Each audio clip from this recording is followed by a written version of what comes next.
लेकिन दोस्तों इनसाइड भी मौजूद फखर में खुश आमदीद। जनाब 190 मिलियन पाउंड्स केस के फैसले के बाद मजीद 5 मुकदमात जनाब इस स्टेज पर आ गए हैं जहां पर इमरान अहमद खान न्याजी हाल मुकीम अडयाला जेल को सजाएं सुनाई जाएंगी और ये केस मुमकिना तौर पर इमरान खान के लिए मजीद मुश्किलात का सबब बनेंगे, क्योंकि ये मुकदमात भी 190 मिलियन पाउंड्स केस की तरह 2 + 2 4 हैं, यानी ओपन एंड शट केसेस हैं और इन मुकदमात में भी इमरान खान का बचना तकरीबन नामुमकिन है। और उन्हीं मुकदमात में से एक मुकदमे की समाअत आज अडयाला जेल में हुई और यह मुकदमा था GHQ हमला केस। यह मुकदमा इस वजह से अहमियत का हामिल है कि आज अदालत के अंदर इमरान खान के एक खुसूसी नुमाइंदे या इमरान खान की जमात के अंदर एक अहम तरीन और सरकर्दा रहनुमा की तरफ से अदालत में थिएटर लगाया गया और उस वकील ने जो कि एक लीडर को रिप्रेजेंट कर रहा था, उसने अदालत के अंदर इस तरह के सीन को क्रिएट किया, इस तरह की हंगामा आराई की,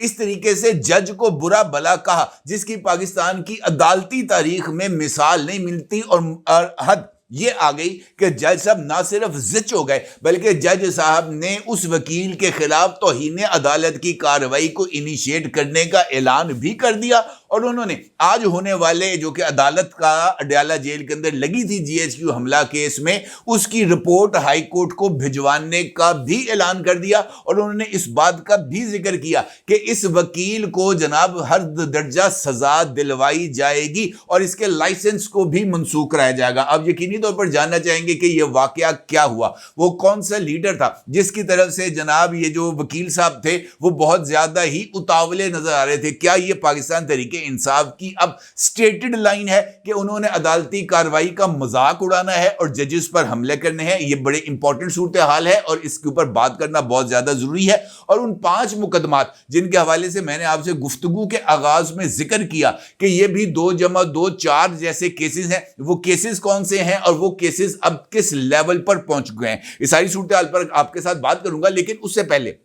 पाकिस्तान तहरीक इंसाफ खैबर पख्तूनख्वा में वजीर आला अली अमीन गंडापुर के नुमाइंदा खुसूसी यानी उनके तर्जुमान बैरिस्टर सैफ की तरफ से एक स्टेटमेंट सामने आई है और उस स्टेटमेंट का जो ताल्लुक है वो पाकिस्तान तहरीक इंसाफ और इस्टेब्लिशमेंट के दरमियान होने वाले राब्ते से है। इस राब्ते पर बैरिस्टर सैफ ने इस बात का इजहार किया है कि पाकिस्तान की इस वक्त की हुक्मरान जमात यानी मुस्लिम लीग नून पाकिस्तान तहरीक इंसाफ और इस्टेब्लिशमेंट के दरमियान होने वाले मुज़ाकरात को ना सिर्फ स्पॉइल करना चाहती है बल्कि वो सियासत की नजर करना चाहती है पाकिस्तान तहरीक इंसाफ और इस्टेब्लिशमेंट के दरमियान होने वाले मुज़ाकरात को। अब ये उनकी तरफ से जो बात सामने आई है ये ना सिर्फ बहुत ही ज्यादा मज़हिका खेज है कि सियासत आप कर रहे हैं और इल्जाम दूसरी जानिब पर लगा रहे हैं और दूसरी जानिब को आप इस बात पर मजबूर कर रहे हैं कि वो इस सारी की सारी सिचुएशन में सियासत करे ताकि उस सियासत का फायदा इनडायरेक्टली पाकिस्तान तहरीके इंसाफ को पहुंचे। अब देखें ये बात तो किसी से ढकी छुपी नहीं और आला तरीन अस्करी ज़राए ने ये जो राब्ता हुआ था जनरल आसिम मुनीर का बैरिस्टर गौहर के साथ, इसके ऊपर अपनी एक वजाहत भी जारी कर दी है और उस वजाहत में उन्होंने इस बात का बाज़ाब्ता तौर पर ऐलान किया कि कोई एक्सक्लूसिव मुलाकात नहीं हुई, किसी तरह की सियासी अमूर पर बातचीत नहीं हुई, बल्कि बैरिस्टर गौहर की तरफ से सियासत पर बात करने की कोशिश की गई तो उनको जवाब दिया गया कि जनाब आप जिस फोरम पर बात कर रहे हैं यानी हुकूमत के साथ मुज़ाकरात, उसी फोरम पर इन चीजों को इनिशिएट किया जाए। दूसरी जानिब ये बात भी जो है वो जिसको हम नजरअंदाज नहीं कर सकते कि किसी न किसी लेवल पर बैक चैनल राब्ते होते हैं, हर एक सियासी जमात के साथ होते हैं। जब इमरान खान साहब वजीर आजम थे उस वक्त भी बैक चैनल राब्ते मौलाना फजलुर रहमान साहब के साथ भी होते थे, आसिफ अली जरदारी साहब के साथ भी होते थे और मोहतरम शहबाज शरीफ साहब के साथ भी होते थे। इन बैक चैनल राब्तों का मतलब जरा सियासी तनाव को कम करके आगे बढ़ने की गुंजाइश निकालना होता है। मौजूदा सूरत हाल में ये जो बैक चैनल राब्ते हो रहे थे पाकिस्तान तहरीक इंसाफ के इस्टेब्लिशमेंट के साथ, तो ये मैं आपको बात निहायत जिम्मेदारी के साथ कह रहा हूं, एक अहम तरीन सोर्स की बुनियाद पर कह रहा हूं जिसने इस इंफॉर्मेशन को मेरे साथ शेयर किया। अब ये कहना कि जनाब ये जो बैक चैनल राब्ते हो रहे थे, इन बैक चैनल राब्तों का मकसद शहबाज शरीफ साहब की हुकूमत को घर भेजना है, तो मेरा नहीं ख्याल कि इन तमाम मामलात का मकसद ये था। ये जो पसे पर्दा मुज़ाकरात हो रहे थे इनका मकसद जो है वो इमरान खान की जमात को स्टेट क्राफ्ट के अंदर लेके आना, यानी उनको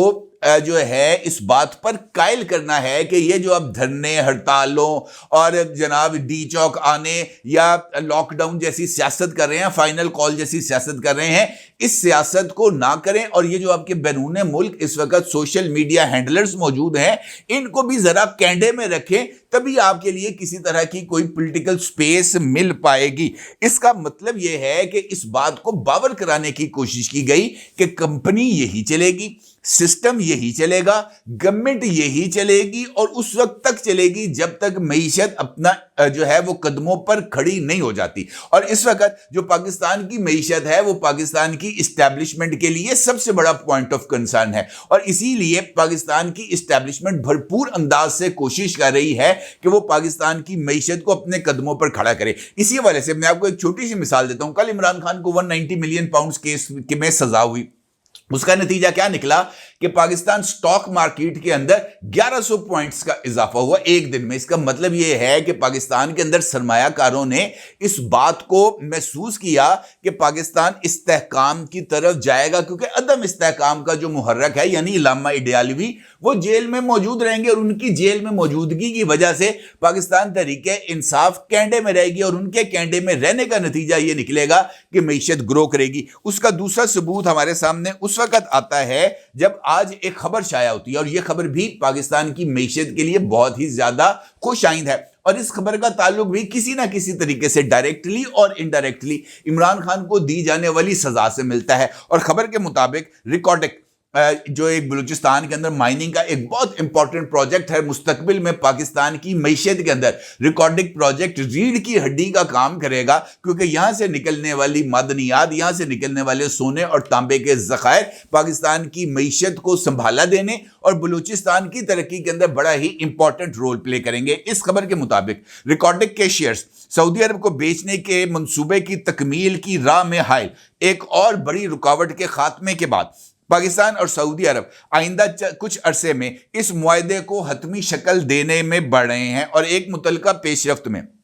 ریکارڈک منصوبے کی نظر ثانی شدہ قیمت کا تخمینہ مکمل کر لیا گیا ہے, اور دونوں فریق منصوبے کی باریکیوں کو حتمی شکل دینے میں مصروف ہیں. ذرائع کے مطابق سعودی عرب نے پہلے مرحلے میں ریکارڈنگ منصوبے میں 10% شیئر حاصل کرنے کا فیصلہ کیا تھا, اور اس حوالے سے ریکارڈنگ پروجیکٹ کے میں اس وقت جو شیئرز کی ویلیو ہے اس کو اسیس کرنے کا عمل جاری تھا, اور اب ریکارڈنگ پروجیکٹ کے جو شیئرز ہیں ان کی ویلیو کا تعین کر لیا گیا ہے, اور ٹوٹل منصوبے کے 10% شیئرز سعودی گورنمنٹ پہلے مرحلے میں ایکوائر کرے گی, اور مستقبل میں سعودی گورنمنٹ اپنے اس جو شیئرز ہیں ان کی تعداد میں بھی اضافہ کرے گی. اور یہ ریکارڈنگ منصوبے کی تکمیل کی راہ میں ایک بڑی رکاوٹ تھی جس کو اب عبور کر لیا گیا ہے, کیونکہ اس معاملے میں سعودی گورنمنٹ یہ چاہتی تھی کہ وہ مائننگ کے لیے, یہ جو ریکارڈنگ پروجیکٹ میں ہونی ہے اس کے لیے مشینری کی خریداری کے لیے ایک فارن بینک کے اندر یعنی پاکستان سے باہر ایک اکاؤنٹ کھولے, اور وہاں پر مشینری کی خریداری کے لیے جو انویسٹمنٹ انہوں نے کرنی تھی اس کو اس اکاؤنٹ میں رکھے, اور اس اکاؤنٹ کے ذریعے وہ مشینوں کی خریداری کرے اور پھر وہ پاکستان بھیجے. اب اس بات کا فیصلہ کر لیا گیا ہے کہ سعودی عرب یہ سرمایہ بیرون ملک جو ہے وہ منتقل کرنے کی بجائے پاکستان میں ہی اکاؤنٹ کھول کے یہ ڈالرز یہاں پر منتقل کریں گے, اور ان ڈالرز کے ذریعے یہاں سے ہی مشینری کی خریداری کی جائے گی, یعنی یہ جو ڈالرز ہیں یہ پاکستان کی معیشت میں پمپ ہوں گے. اب اس صورتحال میں اگر یہ بات کہی جائے کہ جناب یہاں پر کسی طریقے سے اس طرح کا ادم مچایا جائے کہ جناب یہ سارے کے سارے جو پروجیکٹس ہیں ان کے اوپر پانی پھر جائے, تو اس بات کی اب پاکستان کی اسٹیبلشمنٹ کسی طرح کی کوئی گنجائش نہیں دے سکتی. اور اسی تناظر میں یہ جو بیک چینل رابطے ہو رہے ہیں جس کا میں آپ کے ساتھ ذکر کر رہا ہوں, وہ بیک چینل رابطے اسی پرسپیکٹو میں ہو رہے ہیں کہ بھائی سسٹم کو چلنے دیں. آپ کو جو پولیٹیکل سپیس چاہیے جو کہ قانونی حدود کے اندر رہے گی, اور وہ پولیٹیکل سپیس آپ کو دی جا سکتی ہے, لیکن اس کے لیے شرط یہ ہے کہ آپ قانونی دائرے کے اندر رہتے ہوئے پالیٹکس کریں گے. آپ پارلیمنٹ کے پلیٹ فارم کو استعمال کریں گے اپنی پالیٹکس کے لیے, اور اگر پارلیمنٹ کے پلیٹ فارم سے جس طریقے سے ماضی میں पीडीएम की गवर्नमेंट के पास अक्सरियत आ गई थी और उन्होंने इमरान खान को तरीके अदम एतमाद के जरिए बाहर निकाल दिया था। कल आपके पास अक्सरियत आ जाए तो आप जनाब शहबाज शरीफ की हुकूमत को तरीके अदम एतमाद के जरिए बाहर निकाल सकते हैं। इसमें एस्टैब्लिशमेंट किसी तरह का कोई रोल प्ले नहीं करेगी। इस तरह की कुछ चीजें हैं जो मेरा ख्याल है आगे बढ़ रही हैं। अलबत्ता बैरिस्टर साहब की तरफ से यह कह देना कि जनाब मुस्लिम लीग नून जो है वो सियासत कर रही है एस्टैब्लिशमेंट और पीटीआई के दरमियान मुज़ाकरात के लिए, ये एक मज़े का खेल सी चीज़ है, क्योंकि मुलाकात जिसके बारे में वजाहत आ गई कि जनाब ये मुलाकात का कोई पॉलिटिकल एजेंडा नहीं था, उस बारे में लेकर शकूक व शुबहात क्रिएट करने, दबे लफ्ज़ों के अंदर बात करनी, नज़रें झुकाकर मुस्कुराते हुए कहना कि जनाब तानू तो पता नहीं है अंदर खाते की चीज़ां चल रही हैं, सियासत कोई और नहीं, खुद पाकिस्तान तरीके इंसाफ करी है। और इसी हवाले से बुनियादी चीज ये है कि जो चीजें हमारे सामने हैं उसके जरिए मुझे ऐसे लगता है कि पाकिस्तान के अंदर ये जो फेज है इकोनॉमिक स्टेबिलिटी का और उसके नतीजे में पाकिस्तान के अंदर डेवलपमेंट का, वो एक नया फेज हमारे सामने आने जा रहा है और ये फेज पाकिस्तान के लिए बहुत ही ज्यादा इंपॉर्टेंस का हामिल होगा। और शायद यही वजह है कि इस सारे माहौल को डायरेक्टली और इनडायरेक्टली प्रागंदा करने की कोशिश की जा रही है। जिस तरीके से मैंने आपसे कहा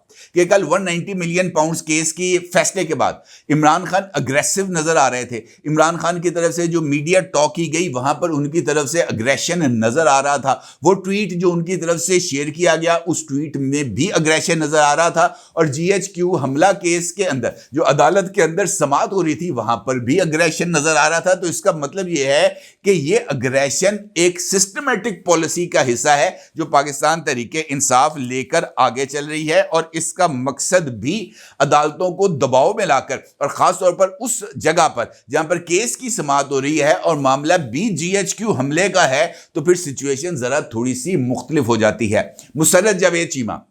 पाकिस्तान तरीके इंसाफ की एक अहम रहनुमा है, जमशेद चीमा साहब उनके खामद हैं और वो भी पाकिस्तान तरीके इंसाफ के एक अहम रहनुमा हैं। और इन दोनों लोगों का नाम भी जो 9 मई के केसेस हैं उसके ऊपर आता है। ये जो हंगामा राई हुई ये मुसर्रत जमशेद चीमा के वकील डॉक्टर अली इमरान की वजह से हुई और अली इमरान साहब ने इस केस के दौरान जो है वो बराह रास्त जज साहब की मौजूदगी में इस्तगासा के गवाहों को धमकाने की कोशिश की, जिस पर अदालत ने इस बात का नोटिस लिया और उनको यह कहा कि जनाब आप इस्तगासा के गवाहों को धमकाने की कोशिश ना करें। जिस पर ये जो वकील थे अली इमरान, डॉक्टर अली इमरान, ये ना सिर्फ बरम हो गए बल्कि इन्होंने अदालत के अंदर एक सीन को क्रिएट किया। अपने अग्रेशन की वजह से जज साहब और दीगर लोगों पर इन्होंने बराह रास्त जुमले कसे, रकीक जुमलों का तबादला किया और हर्जा सराई की। ये मैं अल्फाज बहुत ज्यादा जो है ना वो मुहतात अंदाज में ले रहा हूं। जो लबो लहजा जो जुबान डॉक्टर अली इमरान की तरफ से अदालत के रूबरू अपनाई गई वो बेहद नाशाइस्ता थी, गैर मुहज़्ज़ब जुबान थी जिसको इस्तेमाल किया गया। जिसके बाद जो वकील थे मुसर्रत जमशेद चीमा के, उनका अदालत में दाखिले पर पाबंदी आयद कर दी गई और उसके बाद दौरान कार्रवाई इस्तगासा के गवाहों को धमकाने के इल्ज़ाम पर जो है इंसदाद दहशतगर्दी एक्ट की दफ़ा 21 के तहत कार्रवाई की गई। मुसर्रत जमशेद चीमा के वकील को तौहीन अदालत का नोटिस भी जारी किया गया और उसके साथ साथ ये जो समाअत है इसकी तमाम कार्रवाई की report Lahore high court Rawalpindi bench को भी भिजवा दी गई ताकि वो इसके ऊपर अप्रोप्रिएट एक्शन ले सके। और इसके साथ साथ मुसर्रत जमशेद चीमा को भी इस बात की हदायत की गई कि जनाब अब आप नया वकील करें क्योंकि इस वकील को अब कार्रवाई को आगे बढ़ाने की इजाजत नहीं दी जा सकती। यह एक मिसाल है। एक मिसाल इस वजह से है कि इसी को देखकर इस बात का अंदाजा लगाया जा सकता है कि ये टिप ऑफ द आइसबर्ग है, ये लिटमस टेस्ट है और जो बता रहा है कि सूरत हाल को पाकिस्तान तरीके इंसाफ किस तरीके से अपने लिए इस्तेमाल कर सकती है। जजों पर हमला जिस तरीके से ये जो नासिर जवेद राना साहब पर किया जा रहा है 190 मिलियन पाउंड केस के बाद उनकी सोशल मीडिया ट्रोलिंग की जा रही है, ये भी इसी बात की तरफ इशारा है कि जजेस को दबाव में लाना पाकिस्तान तरीके इंसाफ की एक पुरानी सियासत का वतीरा وزیرہ ہے جس کو اب کہتے ہیں نا ایک وہ پرانی فلم نئے پرنٹوں کے ساتھ، تو یہ پرانی فلم ہے نئے پرنٹوں کے ساتھ اس کو نمائش کے لیے پیش کیا گیا ہے، اور ججز کے اوپر آنے والے دنوں میں مجھے ایسے لگتا ہے جیسے مزید حملے کیے جائیں گے۔ البتہ یہ بات طے ہے کہ یہ جو 5 مقدمات ہیں جس کو عمران خان صاحب جن کے لیے سزائیں کافی حد تک واضح ہیں، اس میں سے ایک کیس یہ جی ایچ کیو حملہ کیس بھی ہے، کور کمانڈر لاہور کیس بھی ہے، 26 نومبر کے ساتھ ساتھ وہ بغاوت کیس جو 9 مئی کے حوالے سے لکھے گئے تھے عمران خان کے خلاف وہ کیسز، اور توشہ خانہ 2 کیس، یہ ایسے کیسز ہیں جہاں پر عمران خان صاحب کے لیے اپنے لیے بچاؤ کے کوئی امکانات پیدا کرنا بالکل ممکن نہیں، اور خاص طور پر جی ایچ کیو حملہ کیس میں تو خود عمران خان نے اس بات کو تسلیم کیا ہے کہ انہوں نے لوگوں کو جی ایچ کیو کے باہر احتجاج کرنے کے لیے جو ہے وہ ان کو اجازت دی تھی کہ جناب جاؤ اور جی ایچ کیو کے باہر جا کر جو ہے وہ احتجاج کرو۔ تو اس حد تک عمران خان کی اس حملے میں انوالومنٹ بھی ریٹن آن دی وال ہے، لہٰذا مجھے ایسے لگتا ہے کہ آنے والے دنوں میں یہ جو 5 کیسز ہیں ان میں بھی عمران خان کے لیے سزا کے روشن امکانات موجود ہیں، اور عمران خان کا جلدی جیل سے باہر آنا یا ایک آزاد شخص کے طور پر گھومنا پھرنا کم از کم 2025 میں تو مجھے ممکن نظر نہیں آ رہا۔ اپنی رائے کا ضرور اظہار کیجیے گا۔ آپ کا بہت شکریہ۔ اللہ حافظ۔